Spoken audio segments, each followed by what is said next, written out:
60 के दशक के प्रारंभिक वर्षों की बात है। कलकत्ता में खुफिया एजेंसियों और कलकत्ता पुलिस ने एक पाकिस्तानी जासूस को गिरफ्तार किया। उसके पास बरामद हुई डायरी में एक बहुत बड़े फिल्मी सितारे का नाम दर्ज था। उस जासूस से पूछताछ में मिली जानकारी के बाद कलकत्ता पुलिस हवाई जहाज से बंबई पहुंची और सीधे उस सितारे के घर पर दस्तक दी गई। तब तक इस पुलिस कार्रवाई की जानकारी दिल्ली के शीर्ष सत्ता के गलियारे तक पहुंच चुकी थी। तत्कालीन प्रधानमंत्री जवाहरलाल नेहरू को भी बता दिया गया। थोड़ी ही देर में चमत्कार हुआ। कलकत्ता पुलिस का हृदय परिवर्तन हो गया। पुलिस टीम उस फिल्मी सितारे के घर से यह कहते हुए खाली हाथ वापस लौट गई कि संभवतः वह जासूस उस फिल्मी सितारे का कोई फैन था और फिल्मी सितारे का उससे कोई लेना देना नहीं।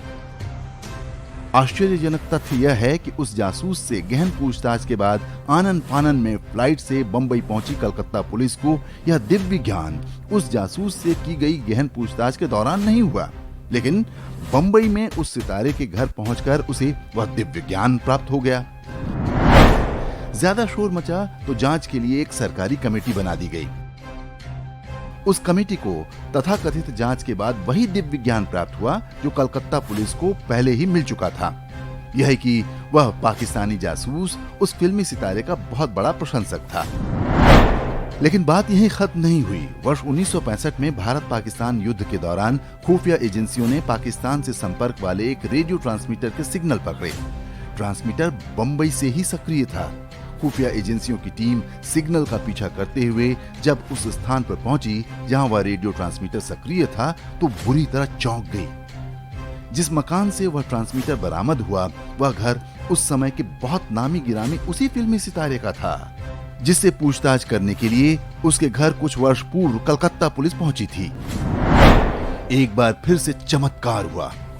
उस फिल्मी सितारे पर दिल्ली फिर मेहरबान हुई। रेडियो ट्रांसमीटर के विषय में उस फिल्मी सितारे ने बड़ी मासूम सफाई दी कि उसे पाकिस्तानी गाने सुनने का शौक है। भारत में सामान्य रेडियो पर पाकिस्तानी रेडियो प्रतिबंधित है, इसलिए उसने यह ट्रांसमीटर अपने घर में रखा है।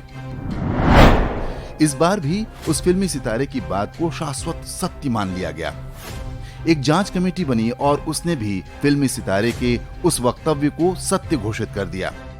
देश को कभी बताया ही नहीं गया कि जो ट्रांसमीटर रखना किसी सामान्य नागरिक के लिए पूर्णतया प्रतिबंधित है और जिसे रखने पर कठोर दंड का प्रावधान है, वह उस फिल्मी सितारे ने कहां से, कैसे और किससे प्राप्त किया।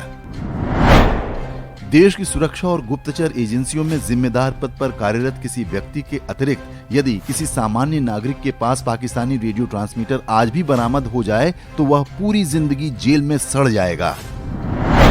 क्या आप जानते हैं कौन था वह फिल्मी सितारा? क्या नाम था उस फिल्मी सितारे का?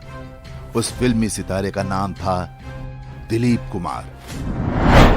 वही दिलीप कुमार जिसने करगिल युद्ध के समय उसे मिले सर्वोच्च पाकिस्तानी अवार्ड को वापस करने से साफ मना कर दिया था। इसकी चर्चा कहीं किसी मीडिया में आज तक सुनी आपने? जो इक्का दुक्का समाचार आपको काफी प्रयास के बाद मिलेंगे वो इसलिए क्योंकि उनमें दिलीप कुमार की वकालत की गई है। उसे कभी भी प्रश्नों के कटघरे में नहीं खड़ा किया गया। बॉलीवुड के चरणों में लौटते मीडिया और उसकी चाकरी करती सरकारों की कहानी दशकों पुरानी है।